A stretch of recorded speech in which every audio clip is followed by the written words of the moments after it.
ਤੁਹਾਨੂੰ ਸਿੱਧਾ ਲੈ ਚੱਲਦੇ ਹਾਂ। ਪੀਐਮ ਮੋਦੀ ਵੱਲੋਂ ਮਨ ਕੀ ਬਾਤ ਕੀਤੀ ਜਾ ਰਹੀ ਹੈ।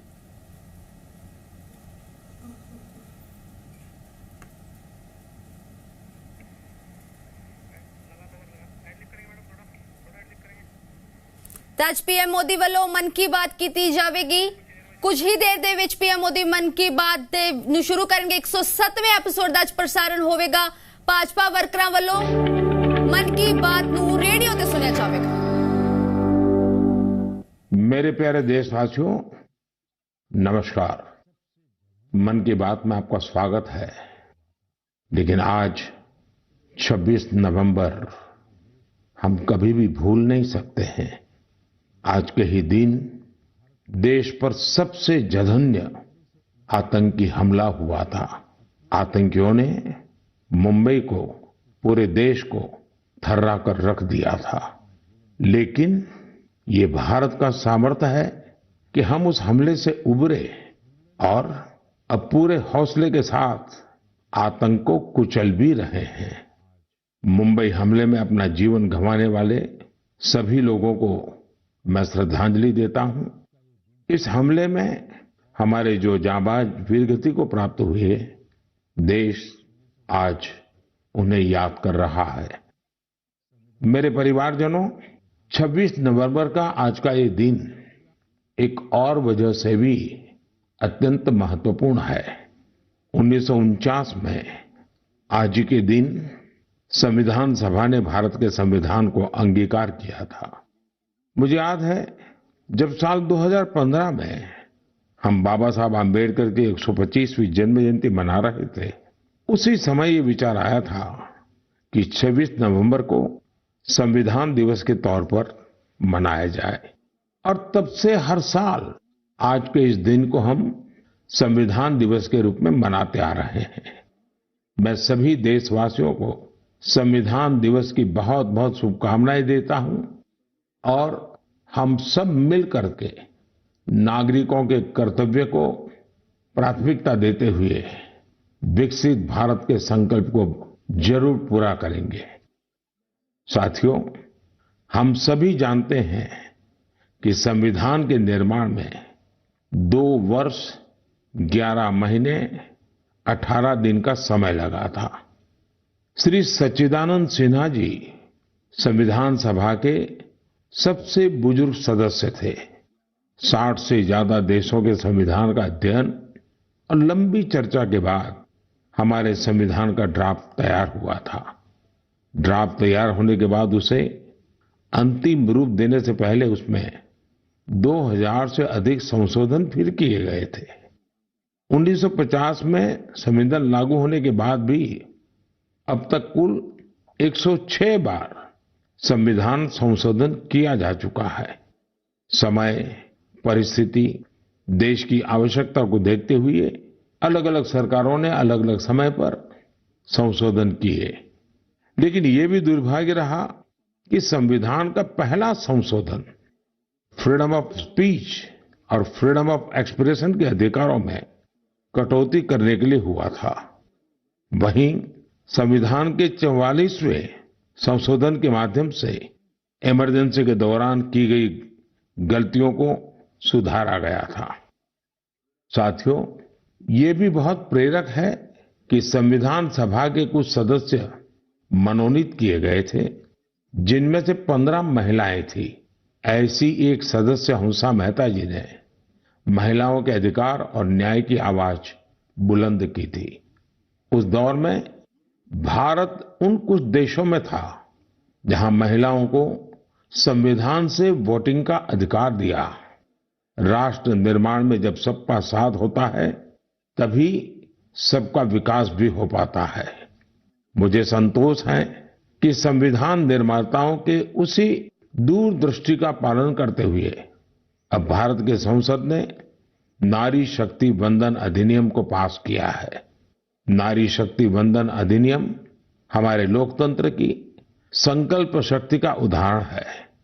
ये विकसित भारत के हमारे संकल्प को गति देने के लिए भी उतना ही सहायक होगा।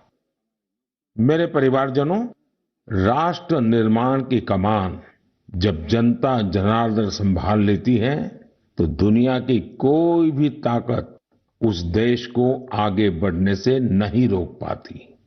आज भारत में भी स्पष्ट दिख रहा है कि कई परिवर्तनों का नेतृत्व देश की 140 करोड़ जनता ही कर रही है। इसका एक प्रत्यक्ष उदाहरण हमने त्योहारों के इस समय में देखा है। पिछले महीने मन की बात में मैंने वोकल फॉर लोकल यानी स्थानीय उत्पादों को खरीदने पर जोर दिया था। बीते कुछ दिनों के भीतर ही दिवाली, भैया दूज और छठ पर देश में 4 लाख करोड़ से ज्यादा का कारोबार हुआ है और इस दौरान भारत में बने उत्पादों को खरीदने का जबरदस्त उत्साह लोगों में देखा गया। अब तो घर के बच्चे भी दुकान पर कुछ खरीदते समय ये देखने लगे हैं कि उसमें मेड इन इंडिया लिखा है या नहीं लिखा है। इतना ही नहीं, ऑनलाइन सामान खरीदते समय अब लोग कंट्री ऑफ ओरिजिन इसे भी देखना नहीं भूलते हैं। साथियों, जैसे स्वच्छ भारत अभियान की सफलता ही उसकी प्रेरणा बन रही है, वैसे ही वोकल फॉर लोकल की सफलता विकसित भारत, समृद्ध भारत के द्वार खोल रही है। वोकल फॉर लोकल का यह अभियान पूरे देश की अर्थव्यवस्था को मजबूती देता है।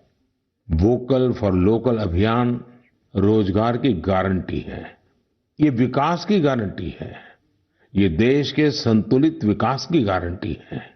इससे शहरी और ग्रामीण दोनों को समान अवसर मिलते हैं। इससे स्थानीय उत्पादों में वैल्यू एडिशन का भी मार्ग बनता है और अगर कभी वैश्विक अर्थव्यवस्था में उतार चढ़ाव आता है तो वोकल फॉर लोकल का मंत्र हमारी अर्थव्यवस्था को संरक्षित भी करता है। साथियों, भारतीय उत्पादों के प्रति ये भावना केवल त्योहारों तक सीमित नहीं रहनी चाहिए। अभी शादियों का मौसम भी शुरू हो चुका है। कुछ व्यापार संगठनों का अनुमान है कि शादियों के इस सीजन में करीब 5 लाख करोड़ रुपए का कारोबार हो सकता है। शादियों से जुड़ी खरीदारी में भी आप सभी भारत में बने उत्पादों को ही महत्व दें। और हाँ, जब शादी की बात निकली है तो एक बात मुझे लंबे अरसे से कभी-कभी बहुत पीड़ा देती है और मेरे मन की पीड़ा मैं मेरे परिवारजनों को नहीं कहूंगा तो किसको कहूंगा। आप सोचिए, इन दिनों ये जो कुछ परिवारों में विदेशों में जाकर के शादी करने का जो एक नया ही वातावरण बनता जा रहा है, क्या ये जरूरी है क्या? भारत की मिट्टी में, भारत के लोगों के बीच अगर हम शादी ब्याह मनाएं तो देश का पैसा देश में रहेगा। देश के लोगों को आपकी शादी में कुछ न कुछ सेवा करने का अवसर मिलेगा। छोटे छोटे गरीब लोग भी अपने बच्चों को आपकी शादी की बातें बताएंगे। क्या आप वोकल फॉर लोकल के इस मिशन को विस्तार दे सकते हैं? क्यों न हम शादी ब्याह ऐसे समारोह अपने ही देश में करें। हो सकता है आपको चाहिए वैसी व्यवस्था आज नहीं होगी, लेकिन अगर हम इस प्रकार के आयोजन करेंगे तो व्यवस्थाएं भी विकसित होगी। ये बहुत बड़े परिवारों से जुड़ा हुआ विषय है। मैं आशा करता हूं मेरी ये पीड़ा उन बड़े बड़े परिवारों तक जरूर पहुंचेगी। मेरे परिवारजनों, त्योहारों के इस मौसम में एक और बड़ा ट्रेंड देखने को मिला है। ये लगातार दूसरा साल है जब दीपावली के अवसर में कैश देकर कुछ सामान खरीदने का प्रचलन धीरे धीरे कम होता जा रहा है। यानी अब लोग ज्यादा से ज्यादा डिजिटल पेमेंट कर रहे हैं। ये भी बहुत उत्साह बढ़ाने वाला है। आप एक और काम कर सकते हैं। आप तय करिए कि 1 महीने तक आप यूपीआई से या किसी डिजिटल माध्यम से ही पेमेंट करेंगे, कैश पेमेंट नहीं करेंगे। भारत में डिजिटल क्रांति की सफलता ने इसे बिल्कुल संभव बना दिया है। और जब 1 महीना हो जाए तो आप मुझे अपने अनुभव, अपनी फोटो जरूर शेयर करिएगा। मैं अभी से आपको एडवांस में अपनी शुभकामनाएं देता हूं। मेरे परिवारजनों, हमारे युवा साथियों ने देश को एक और बड़ी खुशखबरी दी है जो हम सभी को गौरव से भर देने वाली है। इंटेलिजेंस, आइडिया और इनोवेशन आज भारतीय युवाओं की पहचान है। इसमें टेक्नोलॉजी के कॉम्बिनेशन से उनकी इंटेलेक्चुअल प्रॉपर्टीज में निरंतर बढ़ोतरी हो, ये अपने आप में देश के सामर्थ्य को बढ़ाने वाली महत्वपूर्ण प्रगति है। आपको ये जानकर अच्छा लगेगा कि 2022 में भारतीयों के पेटेंट आवेदन में 31% से ज्यादा की बढ़ोतरी हुई है। वर्ल्ड इंटेलेक्चुअल प्रॉपर्टी ऑर्गेनाइजेशन ने एक बड़ी ही दिलचस्प रिपोर्ट जारी की है।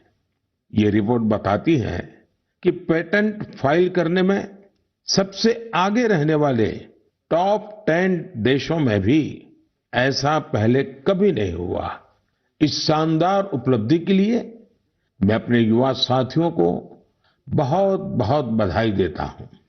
मैं अपने युवा मित्रों को विश्वास दिलाना चाहता हूं कि देश हर कदम पर आपके साथ है।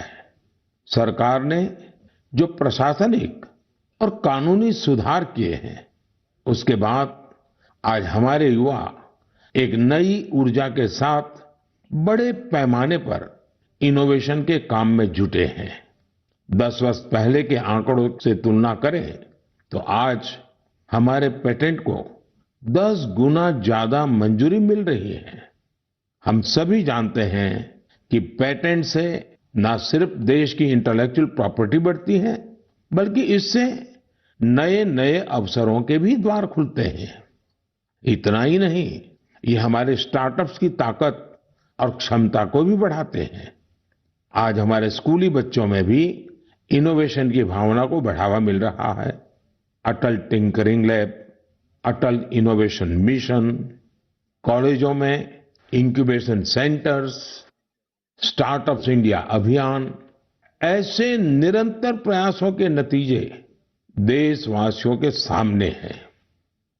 ये भी भारत की युवा शक्ति, भारत की इनोवेटिव पावर का प्रत्यक्ष उदाहरण है। इसी जोश के साथ आगे चलते हुए ही हम विकसित भारत के संकल्प को भी प्राप्त करके दिखाएंगे। और इसीलिए मैं बार बार कहता हूं, जय जवान, जय किसान, जय विज्ञान, जय अनुसंधान। मेरे प्यारे देशवासियों, आपको याद होगा कि कुछ समय पहले मन की बात में मैंने भारत में बड़ी संख्या में लगने वाले मेलों की चर्चा की थी।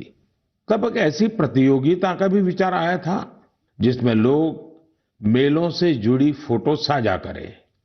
संस्कृति मंत्रालय ने इसी को लेकर मेला मोमेंट्स कॉन्टेस्ट का आयोजन किया था।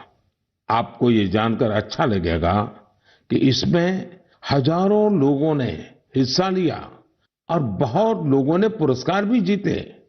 कोलकाता के रहने वाले राजेश धर जी ने चरक मेला में गुब्बारे और खिलौने बेचने वाले की अद्भुत फोटो के लिए पुरस्कार जीता। ये मेला ग्रामीण बंगाल में काफी लोकप्रिय है। वाराणसी की होली को शोकेस करने के लिए अनुपम सिंह जी को मेला पोर्ट्रेट्स का पुरस्कार मिला। अरुण कुमार नलीमेला जी कुलसाई दशहरा से जुड़ा एक आकर्षक पहलू को दिखाने के लिए पुरस्कृत किए गए। वैसे ही पंढरपुर की भक्ति को दिखाने वाली फोटो सबसे ज्यादा पसंद की गई फोटो में शामिल रही, जिसे महाराष्ट्र के ही एक सज्जन श्रीमान राहुल जी ने भेजा था। इस प्रतियोगिता में बहुत सारी तस्वीरें मेलों के दौरान मिलने वाले स्थानीय व्यंजनों की भी थी। इसमें पुरुलिया के रहने वाले आलोक अविनाश जी की तस्वीर ने पुरस्कार जीता। उन्होंने एक मेले के दौरान बंगाल के ग्रामीण क्षेत्र के खान पान को दिखाया था। प्रणब बसाक जी की वो तस्वीर भी पुरस्कृत हुई जिसमें भगोरिया महोत्सव के दौरान महिलाएं कुल्फी का आनंद ले रही हैं। रूमेला जी ने छत्तीसगढ़ के जगदलपुर में एक गांव के मेले में भजिया का स्वाद लेती महिलाओं की फोटो भेजी थी। इसे भी पुरस्कृत किया गया। साथियों, मन की बात के माध्यम से आज हर गांव, हर स्कूल, हर पंचायत को ये आग्रह है कि निरंतर इस तरह की प्रतियोगिताओं का आयोजन करें। आजकल तो सोशल मीडिया की इतनी ताकत है, टेक्नोलॉजी और मोबाइल घर घर पहुंचे हुए हैं। आपके लोकल पर्व हो या प्रोडक्ट, उन्हें आप ऐसा करके भी ग्लोबल बना सकते हैं। साथियों, गांव-गांव में लगने वाले मेलों की तरह ही हमारे यहाँ विभिन्न नृत्यों की भी अपनी ही विरासत है। झारखंड, उड़ीसा और बंगाल के जनजातीय इलाकों में एक बहुत प्रसिद्ध नृत्य है जिसे छऊ के नाम से बुलाते हैं। 15 से 17 नवंबर तक एक भारत श्रेष्ठ भारत की भावना के साथ श्रीनगर में छऊ पर्व का आयोजन किया गया। इस कार्यक्रम में सबने छऊ नृत्य का आनंद उठाया। श्रीनगर के नौजवानों को छऊ नृत्य की ट्रेनिंग देने के लिए एक वर्कशॉप का भी आयोजन हुआ। इसी प्रकार कुछ सप्ताह पहले ही कठुआ जिले में बसोहली उत्सव आयोजित किया गया। ये जगह जम्मू से 150 किलोमीटर दूर है। इस उत्सव में स्थानीय कला, लोक नृत्य और पारंपरिक रामलीला का आयोजन हुआ। साथियों, भारतीय संस्कृति की सुंदरता को सऊदी अरब में भी महसूस किया गया। इसी महीने सऊदी अरब में संस्कृत उत्सव नाम का एक आयोजन हुआ। यह अपने आप में बहुत अनूठा था क्योंकि ये पूरा कार्यक्रम ही संस्कृत में था। संवाद, संगीत, नृत्य, सब कुछ संस्कृत में। इसमें वहां के स्थानीय लोगों की भागीदारी भी देखी गई। मेरे परिवारजनों, स्वच्छ भारत अब तो पूरे देश का प्रिय विषय बन गया है। मेरा तो प्रिय विषय है ही है और जैसे ही मुझे इससे जुड़ी कोई खबर मिलती है, मेरा मन उस तरफ चला ही जाता है। और स्वाभाविक है, फिर तो उसको मन की बात में जगह मिल ही जाती है। स्वच्छ भारत अभियान ने साफ सफाई और सार्वजनिक स्वच्छता को लेकर लोगों की सोच बदल दी है। ये पहल आज राष्ट्रीय भावना का प्रतीक बन चुकी है, जिसने करोड़ों देशवासियों के जीवन को बेहतर बनाया है। इस अभियान ने अलग अलग क्षेत्र के लोगों, विशेषकर युवाओं को सामूहिक भागीदारी के लिए भी प्रेरित किया है। ऐसा ही एक सराहनीय प्रयास सूरत में देखने को मिला है। युवाओं की एक टीम ने यहाँ प्रोजेक्ट सूरत, इसकी शुरुआत की है। इसका लक्ष्य सूरत को एक ऐसा मॉडल शहर बनाना है जो सफाई और सस्टेनेबल डेवलपमेंट की बेहतरीन मिसाल बने। सफाई संडे के नाम से शुरू हुए इस प्रयास के तहत सूरत के युवा पहले सार्वजनिक जगहों और डुमस बीच की सफाई करते थे। बाद में ये लोग तापी नदी के किनारों की सफाई में भी जी जान से जुट गए। और आपको जानकर के खुशी होगी, देखते ही देखते इससे जुड़े लोगों की संख्या 50,000 से ज्यादा हो गई है। लोगों से मिले समर्थन से टीम का आत्मविश्वास बढ़ा, जिसके बाद उन्होंने कचरा इकट्ठा करने का काम भी शुरू किया। आपको जानकर हैरानी होगी कि इस टीम ने लाखों किलो कचरा हटाया है। जमीनी स्तर पर किए गए ऐसे प्रयास बहुत बड़े बदलाव लाने वाले होते हैं। साथियों, गुजरात से ही एक और जानकारी आई है।